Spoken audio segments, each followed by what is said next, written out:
Este é mais um episódio do podcast Um Leão por Dia. Um podcast feito na medida para você que está aí lutando todos os dias, que até se cansa, mas não desiste nunca. O cliente tem sempre razão? Essa é uma pergunta bem difícil de responder. Tem até uma curiosidade sobre esse assunto, que essa história começou em 1909 ali com Henry Gordon. Deixa eu ver o nome certinho aqui. Henry Gordon. Em Londres, ele abriu uma loja de departamentos. Era uma inovação na época. E naquele momento ali, para incentivar os funcionários dele e também para atrair clientes, ele usou esse jargão. O cliente tem sempre razão. Na verdade, isso tudo deu muito certo. Na época, ele foi um dos empresários mais ricos lá do Reino Unido. Mas, de lá para cá, o mundo mudou muito. Os consumidores estão cada vez mais conectados e sabem muito bem quais são os direitos do consumidor. Tem algumas outras situações que nós podemos até avaliar alguns produtos, mesmo sem conhecer esses produtos. É só fazer uma pesquisa rápida ali na internet e a gente fica sabendo sobre sobre a opinião que os outros tiveram com relação àqueles serviços, né?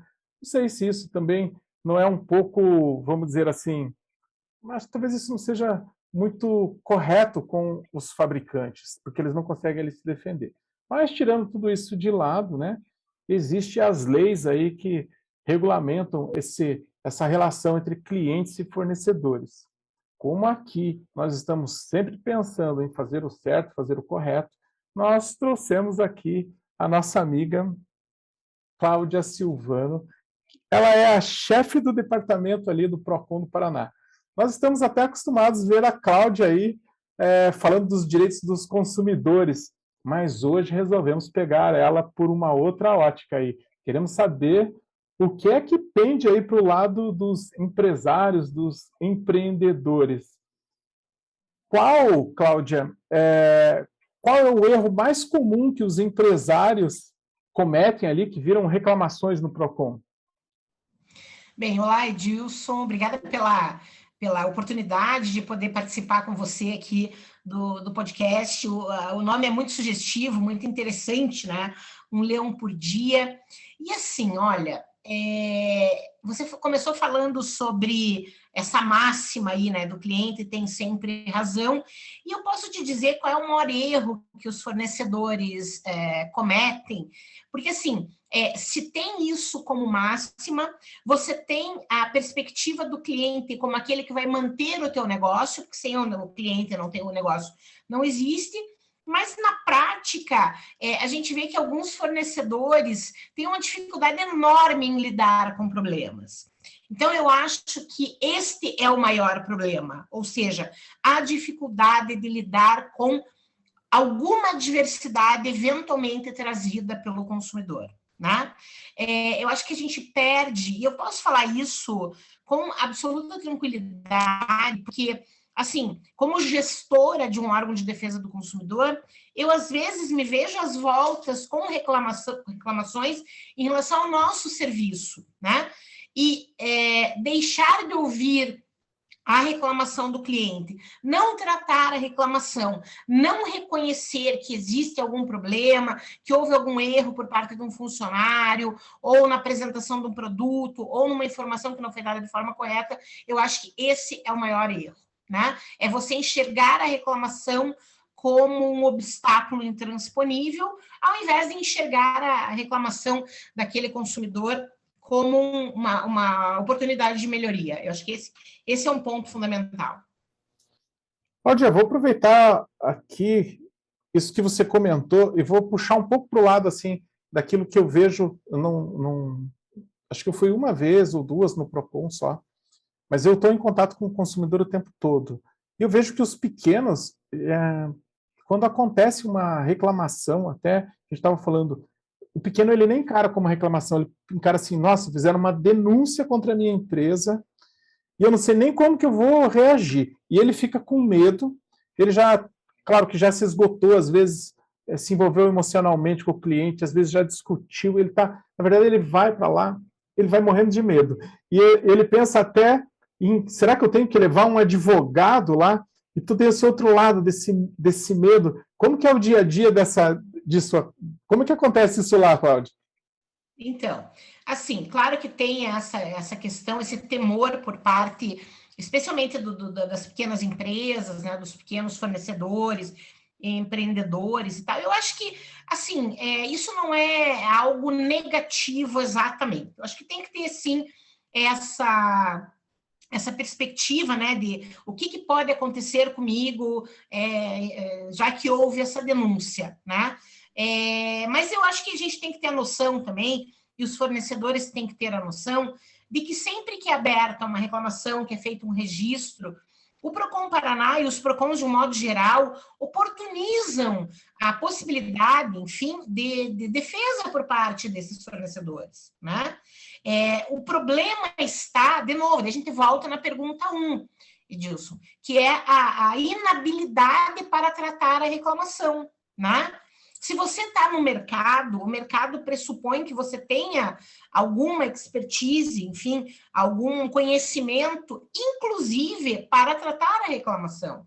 Então, não dá para se envolver emocionalmente. Se você não é o cara que tem condição de resolver o problema, você sabe que você vai se irritar, que você vai... Enfim, ou se você tem funcionários, né? A gente vê isso muito acontecer, né? Funcionário que dá uma resposta atravessada para consumidor e tal. Essa pessoa não é a pessoa adequada para resolver o problema, sabe? Então, a gente tem que escolher dentro da nossa estrutura, a não ser que seja estrutura de um só, né? Então, esse um só vai ter que se virar nos 30 para entender. Vamos lá, vamos resolver a vida. E esse é o ponto fundamental, né? Já adiantando um pouquinho, eu acho que o que a gente tem que fazer é desfocar, não importa se é pequeno ou grande, mas desfocar do embate, né, entre consumidor e fornecedor. Eu tenho razão, não, você que tem razão, não, que eu tenho razão, não, mas você disse, não, mas você isso, você aquilo. Não, vamos lá, tira o foco, a luz do embate e vamos focar na solução. Esse é o ponto. Eu acho que é como se você saísse, né, e olhasse o conflito de cima. Eu acho que esse é o conselho que eu daria para qualquer pessoa. Mas quando eu estou conversando com os meus clientes, eu até falo para eles, para mim é mais fácil de resolver porque eu não estou envolvido emocionalmente. Para mim é prático, é lógico, é científico, né?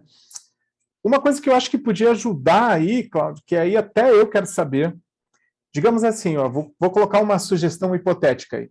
Eu tenho um cliente lá que ele está insatisfeito com o meu trabalho porque um funcionário meu fez alguma coisa. E, na verdade, ele tem razão. Vamos dizer que ele tem razão e ele foi lá e fez uma denúncia lá, ele comprou alguma coisa de mim e eu não consegui entregar e não estou conseguindo resolver. O que vai acontecer comigo quando eu for lá junto? O que vai ser imposto? Eu tenho um prazo para resolver, mesmo que eu não tenha a condição ali naquele momento de resolver, né? Então eu vou te dar um dado, tá? De 85% a 90% dos consumidores primeiro procura empresa, né? Então a gente já derruba o mito de que ele não tentou resolver comigo. Não, não é verdade. Os consumidores sempre tentam, a gente acompanha esses dados muito de perto, né? Até para poder mostrar para os fornecedores que se perde a possibilidade de resolver o problema quando esse consumidor procura empresa, tá? Então, o consumidor, essa reclamação escala para um PROCON quando a empresa não resolveu, tá? Então, isso é algo que é muito importante. Se o consumidor fez a reclamação, o que a gente faz? A gente notifica o fornecedor para que ele resolva o problema. E é dado um prazo. Hoje o prazo é de 10 dias úteis, né? Nada impede, né, Edilson, para quem está nos ouvindo, que você, por exemplo, você tem um cliente e você não conseguir entregar o produto para ele. Então, olha, você entra em contato com essa pessoa e fala, olha, eu recebi uma notificação do PROCON, a gente vai resolver o teu problema, eu estou te dando por escrito aqui que eu vou resolver o problema em 15 dias. Você aceita? Aceito. Pronto, resolve o problema, apresenta lá o documento, né, que você acordou com o teu cliente, a solução em até 15 dias, e resolve a vida e cada um segue seu caminho, né? É assim que funciona. Nunca há, dizendo um pouco diferente, aplicação de qualquer sanção, multa ou qualquer outra sanção prevista na lei, sem que se oportunize, primeiro, a possibilidade do fornecedor resolver o problema. O que já, se acontecer, já mata aquela questão. Segundo, né, que ele possa se defender. Então, a gente ouve o consumidor, mas ouve também o fornecedor, né? Em outras palavras, não tem nenhum maluco lá, né? Que eu vou quebrar tudo, fechar as empresas. Não é assim que a gente pensa, muito pelo contrário. A gente se baseia na legislação, assegura ampla defesa, contraditório, de modo que o fornecedor possa, sim, resolver, enfim, se defender, né, com todos os meios que o direito oportuniza, mas a gente visa prioritariamente a solução do problema. Esse é o nosso foco. Quando a gente fala lá, parece que sempre o fornecedor é o vilão, mas nem sempre é. Eu vou até falar um caso aqui, dentro disso que você comentou, que já aconteceu numa empresa que eu nem sei como que seria resolvido, né? Tínhamos, numa determinada época, um cliente que tinha uma peça de computador que era única, assim, aquelas peças muito caras. Fez uma venda para uma empresa e a empresa precisava daquilo num prazo lá hábil. E a peça já estava lá na empresa. Quando mandou para a transportadora, sumiu a peça. Aí você liga para a transportadora diz assim para você, não, nós vamos ressarcir você. Só que o consumidor do outro lado fala assim, olha, agora tem um problema enorme, eu preciso que você me reponha, mas nesse caso uma peça importada. E aí esse consumidor tenta assim, empurrar todo o problema para o fornecedor e quer uma indenização por danos morais, por tudo aquilo. Encaixa isso, Cláudio? Então, vamos lá. Essa questão acontece de uma forma mais corriqueira do que se imagina, né? Então, eu compro uma peça de você e você contrata um terceiro que é a transportadora. Isso é uma lógica comum no mercado, né? Para essa transportadora me entregar esse produto. Não é o consumidor que contrata a transportadora. Claro que na precificação o valor da transportadora já está incluído, né? Mas sobre quem recai a responsabilidade, né? Quem escolheu a transportadora foi você. O consumidor está efetuando o pagamento, ele pode reclamar tanto contra você quanto contra a transportadora, né? Essa discussão entre quem causou o dano é uma discussão que fica num segundo plano, né? A lei prevê dessa forma, até porque para que o direito do consumidor seja preservado, para que aconteça, de fato, né, a sua proteção. Então, o consumidor teve um dano lá, por exemplo, pela não entrega, um dano material ou um dano moral, ele vai buscar em face do vendedor, que é você que vendeu a peça, contratou a transportadora perdeu o produto, e você se comprometeu para entrega num determinado prazo, né? Então, o consumidor ele vai reclamar e ele vai, possivelmente, ter a sua pretensão aí acolhida, né? Em razão da responsabilidade solidária prevista aí no Código do Consumidor, que é super importante. Dizendo um pouco diferente, todos os fornecedores da cadeia respondem perante o consumidor. Né? Então não adianta dizer, mas quem perdeu foi a transportadora, reclame contra ela. Não foi eu que contratei a transportadora. Eu paguei o valor do frete, mas eu paguei para você. Você escolheu aquele parceiro. Então a responsabilidade é tua também, né? Dando um outro exemplo que eu acho que esclarece bem, digamos que um consumidor compra um telefone celular numa loja, num varejo qualquer aí, de rua, numa Casas Bahia, tá? Comprou um telefone celular LG nas Casas Bahia. E esse telefone apresentou algum problema. Contra quem o consumidor vai reclamar? Ele pode reclamar tanto quanto contra o fabricante, como contra o varejo, se o produto tiver algum problema de fabricação. Tá? Em razão da responsabilidade solidária prevista expressamente no Código do Consumidor. Então, não adianta o comerciante, o empreendedor, o empresário querer se eximir nessas hipóteses, porque a lei lhe atribui essa responsabilidade também de atender o consumidor e reparar o dano, né? Independentemente de que dano seja. Olha, se tiver vamos dizer assim, uma denúncia, uma reclamação contra o empreendedor, e ele está disposto a devolver o dinheiro, mas o consumidor ele não quer só isso. Existe um prazo assim que eu possa, olha, a pessoa comprou, eu vou devolver só o que você me pagou, né? E ele alega que daí ele tirou de uma aplicação, que ele quer receber uns juros, alguma coisa. Existe isso ou não? Ou o Procon ele tenta conciliar e fala, olha, receba de volta ali e vamos encerrar o assunto, né? Porque é custoso isso para todos os lados, né? Então, assim, quem escolhe o tipo de reparação ou o mecanismo reparatório ao consumidor, né? Eu vou dizer um pouquinho diferente, mas eu já respondo para você. Imagine que eu compre um produto, o produto apresente defeito, o fornecedor não resolva dentro do prazo que a lei estabelece e o consumidor opte pela devolução da quantia paga. Ah, mas é muito mais interessante para a empresa trocar o produto, que é mais barato para ela trocar o produto do que devolver o dinheiro, né? Não, o consumidor tem o direito de ter o dinheiro dele devolvido, monetariamente corrigido, sem prejuízo de eventuais perdas e danos, tá? Nesse caso, né? Mas eu perdi uma grana lá, um juro, enfim, um dinheiro que estava numa aplicação, eu perdi a remuneração dessa aplicação porque tive que tirar o dinheiro, agora eu comprei o produto não foi entregue, ou estava com defeito, me causou... É possível, sim, o consumidor pedir, porque a lei assegura esse direito, né? É a mesma lógica, Edilson, da correção monetária. Tá? O dinheiro corrigido monetariamente, né? Se pegar uma correção pelo IGPM, e hoje está dando uma fortuna de 30% ao ano, que é, assim, altíssimo, né? Perto do que já foi em alguns outros momentos. Mas é direito do consumidor, sim. Veja, eu sei que você fala, né, com o pensamento de empreendedor, o pensamento de empresário e tal. Mas por que tem que existir um código do consumidor? Por que tem que existir um PROCON para defender os interesses do consumidor? Tem muito problema, sabe? Eu acho que a gente tem que fazer esse contraponto, né? E que se colocar no lugar do consumidor também, né? Falar, assim, eu vejo situações que não precisariam chegar no PROCON, que poderiam ser resolvidas de forma espontânea pelos fornecedores, e não são, né? Coisa básica, assim, coisa fácil, de fácil solução.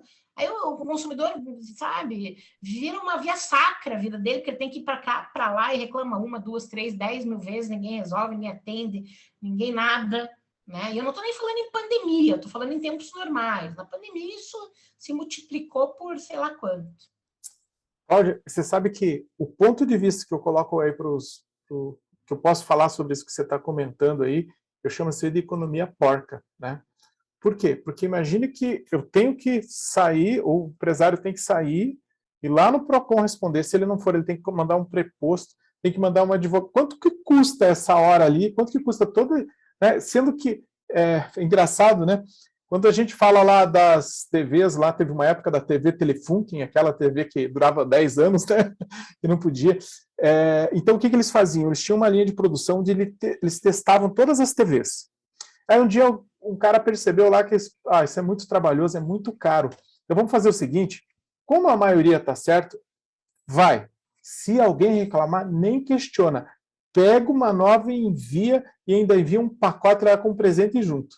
E você sabe que isso foi uma decisão ali inteligente, por um lado, o custo baixou muito, e você vê que nunca ninguém falou sobre essas situações, né? Então, é uma economia mais assertiva. E ainda estou falando só sobre dinheiro. Imagine a repercussão, né? Porque para falar mal da empresa, se uma pessoa fala aquilo, tipo... E ainda tem a coisa da internet ainda, né? Hoje sim, né? Eu acho que sim. Hoje o fornecedor ele tem que também na sua avaliação aí né, resolve ou não resolve o problema do consumidor, ele tem que incluir o impacto reputacional. Assim, quando você traz esse exemplo, né, das TVs Telefunken e tal, possivelmente a boa parte de quem está nos assistindo nunca tem ouvido falar dessa marca, uma marca já que não existe há muito tempo, né? Não é? Né? Eu acho que assim, troca, manda outra e tal, é uma decisão assim de uma empresa, é uma decisão interessante. Agora a gente tem que ver se isso se sustenta, né? Esse é um outro ponto. Também não dá para sair trocando tudo, né? Eu acho que o equilíbrio é a melhor solução, né? O equilíbrio para mim olha, tem problema, vamos resolver o problema. Além de resolver o problema do consumidor, vamos entender o que está gerando esse problema, porque não adianta você sair feito um doido resolvendo o problema de consumidor e continuar com processos errados, porque você vai estar sempre tendo mais problema, e não é viável, né? Eu acho que é estúpido, uma escolha como essa não é uma escolha inteligente. Não é um ajuste. Eu tenho aqui uma pesquisa, Cláudia, que eu separei aqui, ó. Segundo o relatório do governo federal, o relatório Consumidor em Números, os problemas com a cobrança, contestação, estão entre os principais motivos que levam o consumidor a procurar ajuda do PROCON. Tem uma maneira mais assertiva de fazer essa cobrança? Porque parece que você pode ir lá também do outro lado e cobrar de qualquer jeito, ligar a qualquer hora, ligar no trabalho. Não, não pode. A lei proíbe, né? Infração penal, inclusive, cobrar o consumidor de forma vexatória, né? É um direito do credor cobrar, mas ele tem limites para isso, né? Ligar durante o trabalho, descanso ou lazer, é infração penal. Então, assim, passível de denúncia, né, numa delegacia, a delegacia do consumidor aqui no Paraná, e não é uma boa pedida. Já foi muito comum isso, porque é muito mais fácil você pressionar psicologicamente o devedor do que lançar mão dos meios legais de cobrança, né? Assim, a lei veio trazendo essa disposição que a cobrança não pode ser vexatória, não pode atrapalhar o descanso, o trabalho, o lazer do consumidor. Por quê? Porque a gente via casos em que parava um carro de som lá na frente do trabalho do consumidor. Atenção, atenção, senhor Edilson, por favor, o senhor está devendo. Imagina como é constrangedor isso. Ser cobrado é constrangedor, né? E os meios utilizados pelos fornecedores eram mais constrangedores ainda. Então, é possível a cobrança? Então, vamos lá, o Edilson veio, fez um negócio comigo, não pagou, eu, empresário, posso cobrar? Posso. Posso exorbitar? Não, não posso. Ligar 500 vezes, essa coisa que normalmente as empresas de cobrança fazem. Liga para os parentes, liga para amigo. Hoje não é tão comum isso, né? Mas, enfim, de novo, existe a possibilidade dentro do que a legislação prevê. O que não pode é o exagero, é o constrangimento, e eu acho que é um absurdo o que algumas empresas fazem, incomodando o consumidor e tal, enfim, né? Botando o consumidor, ligando para o trabalho dele, fazendo com que as pessoas percam o emprego até por conta da cobrança vexatória. Porque às vezes a pessoa está numa situação tão difícil ali que, na verdade, ninguém fica devendo porque quer também, né? Acontece a maioria, vamos dizer assim, as pessoas são boas, e o nosso país, ele não é um país que dá muita oportunidade também nesse sentido. Às vezes a gente vê uma onda atrás da outra, aí sempre se sobe e desce. Eu acho que realmente as pessoas exageram nisso aí. Tem que entender que eu não sei nem se aqui no passado tinha muitas empresas até de cobrança, né? Essas empresas de cobrança. Mas posso entender que isso aí, do jeito que faziam, é ilegal, Cláudio? Sim, absolutamente ilegal. Faziam verdadeiros absurdos, né? Ligações em excesso, fora de hora, contrariando a lei, né? Contrariando a lei. Mas assim como nós somos, você falou muito bem, nós somos um país de poucas oportunidades, quase nada em termos de oportunidades, né? Metade da população brasileira vive com salário mínimo, que é algo inimaginável. Metade da população brasileira é um dado horroroso, né? Mas enfim. Em tempos de pandemia, a gente viu o agravamento da situação financeira das pessoas, né? Perda de emprego, perda de renda, enfim. E a miséria que a gente está vendo acontecer a todo tempo, gente comendo, brigando por um caminhão de lixo. Assim, é uma coisa que é insuportável, assim, dá vontade de chorar quando a gente vê, né? E você disse bem também, ninguém deve porque quer. Ou aqueles que devem porque querem são um pingo de gente, né? Não é o ser humano, né? Não é próprio. As pessoas querem ficar assim com as suas contas pagas, com os seus compromissos quitados e, enfim, situação complicada mesmo. Essa lei LGPD aí que saiu, né? E aí a gente vê também, por um lado, operadoras, muito operadoras, citar operadoras, que é o que eu vi, não sei se não é meu dia a dia. Você tentou contratar um serviço, não dá 10 minutos, meia hora, a outra operadora está ligando para você, querendo te oferecer o mesmo serviço. Essa lei vai ajudar vocês no PROCON? Vai aumentar tanto o trabalho aí como que vai como que está sendo preparado isso? Como que vai ser encarado? Então, a lei, na verdade, a Lei Geral de Proteção de Dados é uma lei importante, sim, né? Agora, até recentemente, as sanções previstas na lei entraram em vigor, ela é uma lei de 2018, e ela traz várias obrigações, várias disposições que as empresas têm que observar. Ela não protege somente o consumidor, né? Ela protege o cidadão, né? Os órgãos públicos, por exemplo, também têm que se submeter às disposições da Lei Geral de Proteção de Dados, quer dizer, não vai poder ter esse comércio, esse repasse de dados de consumidor, de cadastros de consumidores, que eu fico pensando, da onde que eu recebo tanto e-mail de gente me oferecendo coisa, né? Como todos nós. Como é que essas pessoas tiveram acesso a meus dados, meu e-mail, meu endereço, meu telefone? Por quê? Porque em algum momento alguém, sem a minha autorização, simplesmente transferiu esses dados para terceiros, né? Então, a lei, ela traz disposições super importantes para proteger o consumidor, o cidadão e o consumidor em relação aos seus dados, especialmente em relação a dados sensíveis, né? Por exemplo, orientação sexual, opção religiosa, opção política, condição de saúde, que são dados sensíveis e que merecem uma proteção ainda mais efetiva por parte da lei. Então, as empresas têm que se adequar, sim, à LGPD. Se vai trazer mais trabalho para a gente, não sabemos, assim, né? Enfim, é que quando o consumidor tem um dado vazado ou uma situação em que, por exemplo, um dado sensível é vazado, ele vai buscar o Poder Judiciário, porque ele quer algum tipo de indenização, né? Aí ele vai, se o consumidor quiser uma indenização por danos morais, o caminho para ele é o Judiciário e não o PROCON.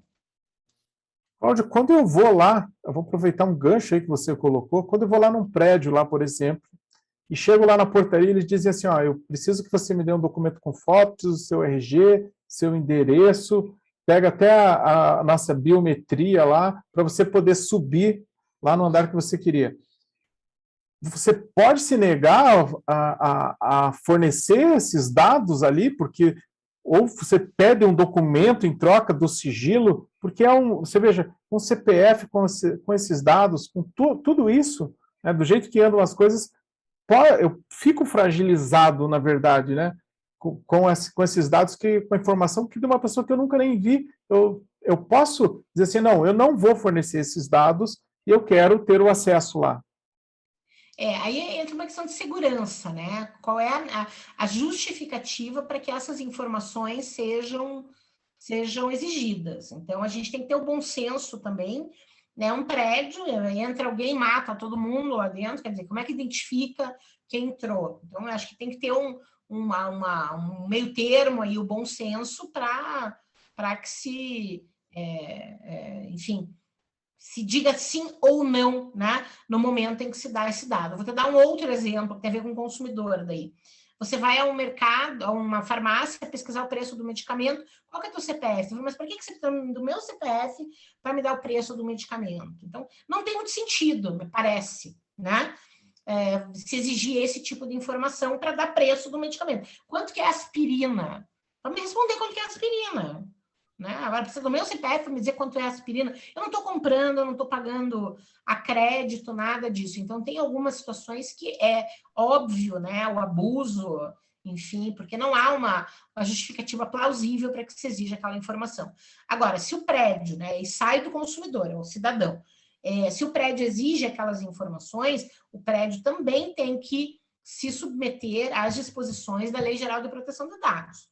São dados, né, de um cidadão, de uma pessoa que está entrando naquele prédio, os dados têm que ser guardados, os dados não podem ficar enfim, sistemas ou plataformas que sejam facilmente, enfim, quebradas ou qualquer coisa do gênero, de modo que aqueles dados possam ser passados para terceiros.